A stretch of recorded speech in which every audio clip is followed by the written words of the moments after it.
காவடிக்கு போகிறப்ப எங்கள் தோட்டத்துக்குள்ளே இருக்கிற சாமிக்கு வந்துட்டு சேர தீர்த்தம் எடுத்துகிட்டு வந்துடலாம் அப்படின்னு சொல்லிட்டு 2 கலசம் வந்து கொண்டு போயிருந்தோங்க. இது வந்து சின்ன கலசம், கை கலசம் மாட்ட. கும்பாபிஷேகம்லாம் முடிஞ்சதுக்கப்புறமா திங்கக்கிழமை அன்னைக்கு ஈவினிங்கே வந்துட்டு சரி சாமிக்கு வந்து தீர்த்தம் விட்டுடலாம் அப்படின்னு சொல்லிட்டு தான் வந்து கிளம்பி போயிட்டுருக்கோம்.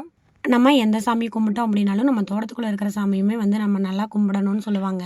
ஒரு வாரத்துக்கு முன்னாடியே சுண்ணாம்பு வந்து அடித்து விட்டுட்டு போயிருந்தோம். அந்த வீடியோ வந்து நான் ஏற்கனவே போஸ்ட் பண்ணியிருப்பேன்.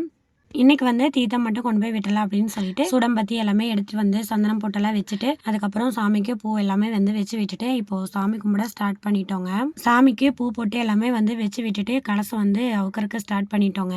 கலசத்துல தீர்த்தம் எல்லாம் வந்து கரெக்டா இருந்ததுங்க. பொங்கல் வைக்கிறது, இந்த தீர்த்தம் கொண்டு வந்து இந்த தீர்த்தம் வந்து அவுக்கும் போது கலசம் எல்லாம் கரெக்டா இருக்கிறது இது எல்லாமே கிராமத்து சைடு வந்து கவனிப்பாங்க. சாமி கும்பிட்டுட்டு வர வழியில தான் ஆத்தா வீடு இருக்கு. ஆத்தா கிட்ட போயிட்டு அப்படியே போயிட்டு வரேன்னு சொல்லிட்டு அப்படியே கிளம்பிட்டோங்க.